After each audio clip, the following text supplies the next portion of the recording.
Good morning students. आज हम fluid mechanics and machine में जो टॉपिक करने जा रहे हैं वो है impact of free jet.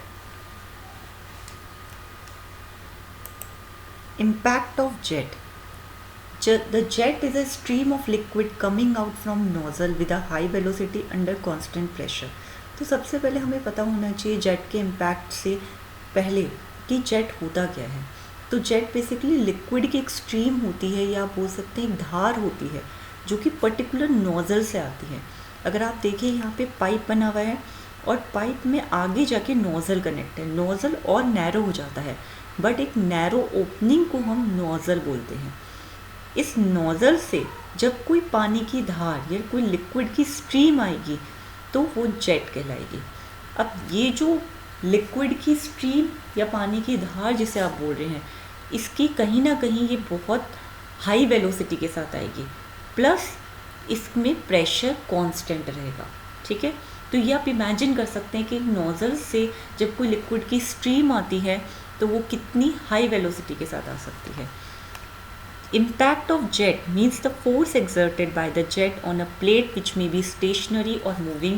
The plate may be flat or curved. अब क्योंकि हम इसके अंदर इस चैप्टर में हम जेट का इम्पैक्ट यानी जेट का प्रभाव देखेंगे अलग अलग सिचुएशन में। जैसे कि आपने अगर प्लेट को रेस्ट पे रख रखा है तो जेट का क्या इम्पैक्ट हुआ, अगर आपने प्लेट को मूव कर रखा है तो जेट का क्या इम्पैक्ट हुआ, अगर आपने प्लेट को फ्लैट प्लेट ले रखी है तो जेट का अलग इम्पैक्ट होगा। इसी तरीके से आपने अगर प्लेट का शेप ही कर्व कर दिया तो जेट का जो भी प्रभाव होगा, इम्पैक्ट होगा, वो अलग होगा। अब इसके अंदर हम Newton second law of motion यानी इम्पल्स मोमेंटम थ्योरम का यूज़ करेंगे। इम्पल्स मोमेंटम थ्योरम होती क्या है? इम्पल्स मोमेंटम थ्योरम ये कहती है कि किसी भी ऑब्जेक्ट का जो मोमेंटम में चेंज होगा वो इक्वल होगा to the impulse applied to it. ठीक है, इम्पल्स एक तरीके का फोर्स होता है। अगर मैंने किसी ऑब्जेक्ट पे फोर्स अप्लाई किया है तो उसके कारण, उस एक्सटर्नल फोर्स के कारण वो ऑब्जेक्ट मूव करेगा, मीन्स उसकी कोई ना कोई वेलोसिटी होगी, वेग होगा, और क्योंकि वो एक ऑब्जेक्ट है तो उसका कोई ना कोई मास यानी द्रव्यमान होगा। ठीक है, तो इम्पल्स मोमेंटम थ्योरम ये बोलती है change in momentum is equal to the impulse applied to it. Momentum होता है मास मल्टीप्लाई बाय वेलोसिटी यानी द्रव्यमान मल्टीप्लाई बाय वेग। ठीक है, तो आप जैसा कि देखिए force is equal to rate of change of momentum with respect to the time. ठीक है, this is equal to m multiply by rate of change of velocity with respect to time plus velocity multiply by rate of change of momentum with respect to time। ठीक है, अब अगर constant mass है यानी कि there is no change in the mass तो dm is equal to 0 हो जाएगा, यानी change in momentum occurs due to change in the magnitude of velocity और इन इट्स डायरेक्शन और ड्यू टू बोथ। देखिए, हमें किसी भी ऑब्जेक्ट का मास चलते चलते चेंज तो होगा नहीं, इसीलिए हमें पता है मास एक कांस्टेंट क्वांटिटी है, मतलब मास के अंदर चेंज नहीं होता। अगर सपोज कीजिए किसी ऑब्जेक्ट का 5 kg मास है तो मैंने उस पर एक्सटर्नल फोर्स लगाया तो उसकी वेलोसिटी में चेंज होगा बट उसके मास में कोई चेंज नहीं होगा, इसलिए हमने चेंज इन मास को 0 लिया है। क्लियर? तो मास वो कांस्टेंट मास वो वेरिएबल नहीं है जो कि टाइम के साथ चेंज हो। टाइम के साथ क्या चेंज होगा? वेलोसिटी। तो हमारी जो इम्पल्स मोमेंटम थ्योरम है वो हो गई force is equal to mass multiply by dv by dt, जिसे आप rate of change of velocity with respect to time बोल सकते हैं। अब हम ये सब केसेस जो दिख रहे हैं आपको स्लाइड में, इन सब केसेस की स्टडी करेंगे 1 by 1 जो कि आपके सिलेबस में भी है PTR के। फर्स्ट केस हम देखेंगे, अगर force exerted by the jet on a stationary plate, means एक प्लेट जो कि स्टेशनरी है, रेस्ट पर है, उस पे जेट के फोर्स का क्या इम्पैक्ट होगा। फर्स्ट, अगर हम उस स्टेशनरी प्लेट को वर्टिकल रखें, ठीक है, यानी सीधा रखें बिल्कुल, फिर सेकंड केस हम देखेंगे हम उसी स्टेशनरी प्लेट को इंक्लाइंड रखें, और थर्ड हम देखेंगे कि प्लेट अगर कर्व शेप में है। तो फर्स्ट हम देखते हैं, उसके बाद हम नेक्स्ट हम स्टडी करेंगे मूविंग प्लेट की। अगर प्लेट मूव कर रही है तो क्या इम्पैक्ट होगा। तो force exerted by the jet on a vertical flat plate.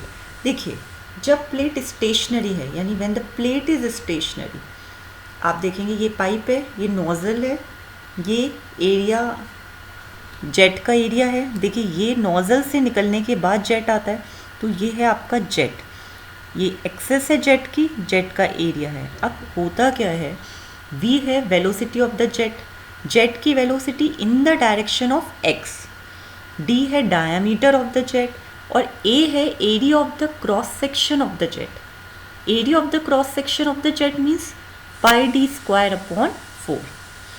अब consider a jet of water strikes a stationary vertical plate. The jet after striking the plate will deflect it through 90 degree. So final velocity of fluid in the direction of the jet after striking plate will be 0. देखिए ये कह रहे हैं कि अगर nozzle से एक jet निकलती है और वो प्लेट से स्ट्राइक करती है, उसके बाद पहले तो वो v वेलोसिटी से स्ट्राइक करिए, पर जैसे ही प्लेट से टकराएगी, स्ट्राइक करेगी, तो 90 डिग्री के एंगल पे बेंड हो जाएगी। जैसे कि ये है ना 90 डिग्री, इस एंगल पे बेंड हो जाएगी। जब 90 डिग्री एंगल पे बेंड हो जाएगी तो इसकी वेलोसिटी, फ्लूइड की वेलोसिटी 0 हो जाएगी, यानी final velocity of the fluid after striking the plate is 0। अब हम पढ़ेंगे force exerted by the jet on the plate, यानी कि इस प्लेट पे जब जेट ने फोर्स लगाया तो क्या हुआ। देखिए force is equal to rate of change of momentum in the direction of force, ये हमने अभी पढ़ा इम्पल्स मोमेंटम थ्योरम में।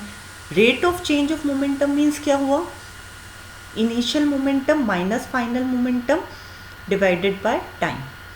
अब मोमेंटम होता है mass multiply by initial velocity minus mass multiply by final velocity upon time.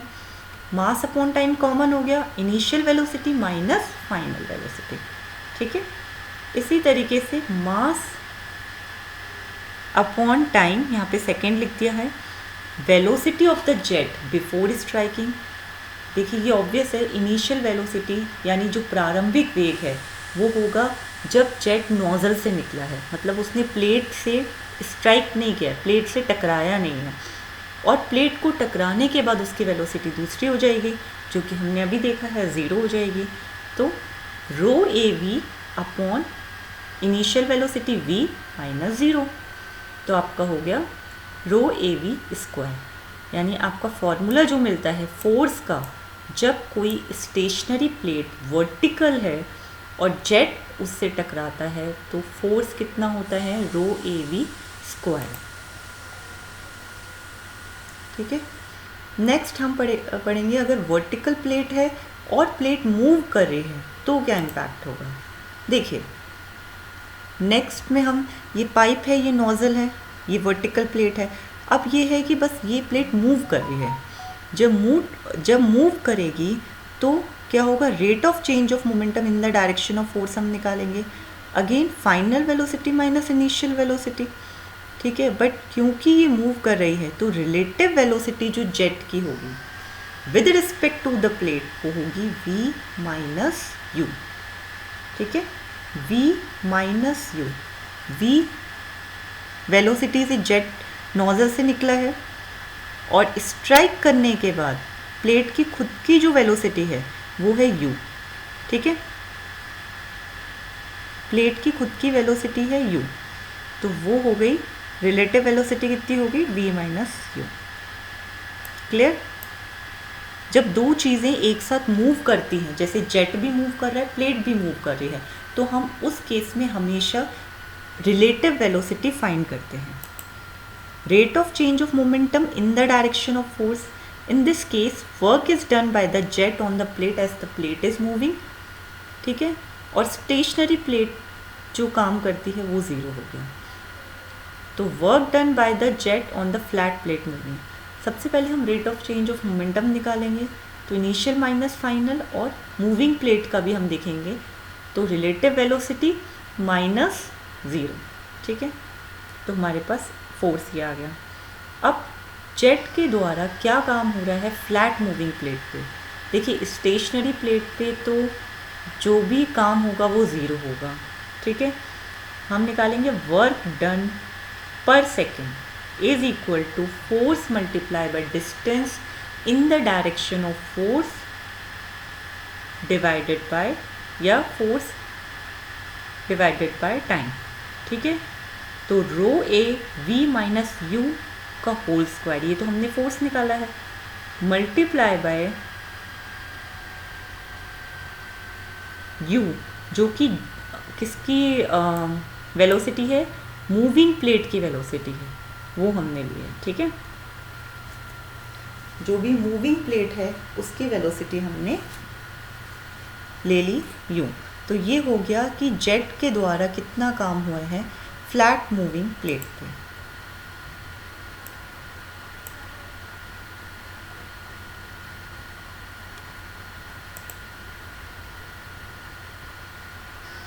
Next हम पढ़ेंगे force exerted by the jet on an inclined plate, यानी कि प्लेट स्टेशनरी है बट इंक्लाइंड है। अब इस केस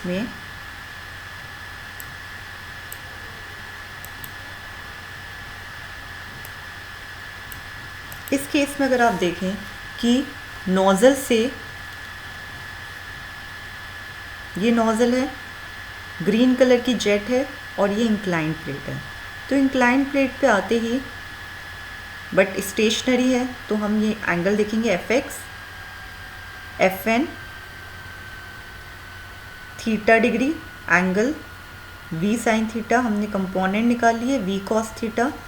वी है velocity of the jet in the direction of X, ठीक है। A area of cross section, theta angle between the jet and plate.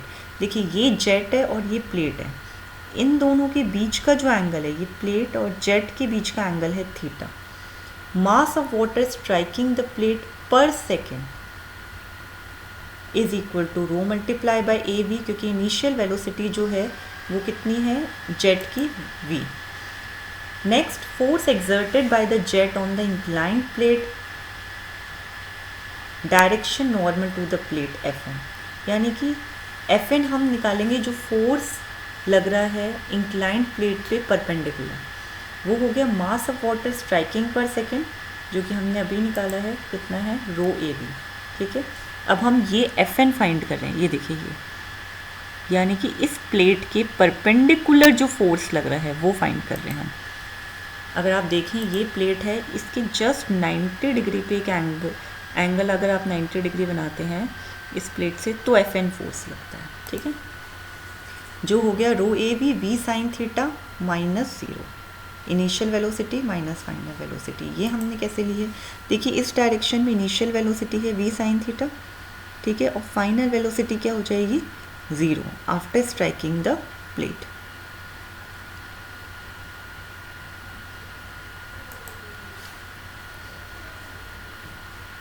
तो ये हो गया rho A V square sine theta.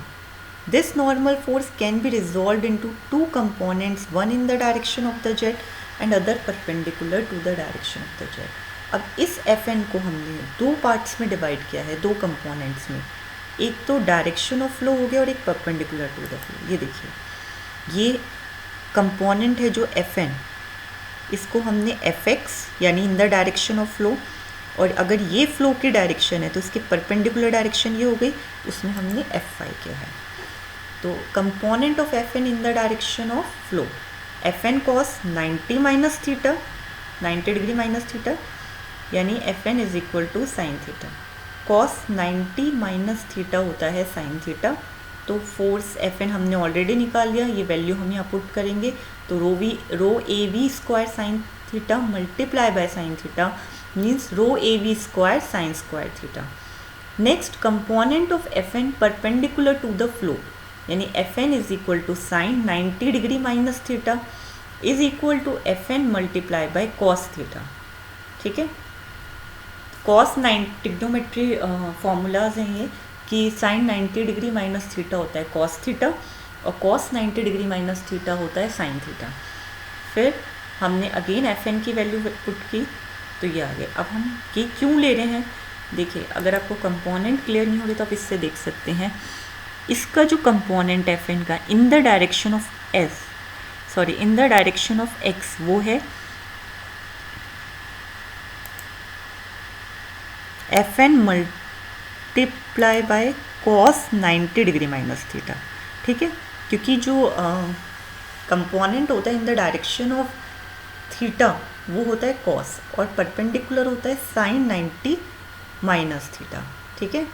अगर आपने फर्स्ट ईयर में भी पढ़ा होगा ये कंपोनेंट्स, तो हमने बस वही किया है, Fn के कंपोनेंट लिए, एक डायरेक्शन में Fn का कंपोनेंट होगा cos, और क्योंकि वो 90 डिग्री माइनस थीटा एंगल बना रहा है तो cos 90 माइनस थीटा, और दूसरी डायरेक्शन में जो परपेंडिकुलर डायरेक्शन है उसमें होगा sin 90 माइनस थीटा। ओके, तो आज हम टॉपिक में इतना ही करेंगे। तो हमने जेट के इम्पैक्ट को देखा है प्लेट्स पे अलग अलग, कि स्टेशनरी प्लेट पे कितना होता है, या फिर स्टेशनरी में वर्टिकल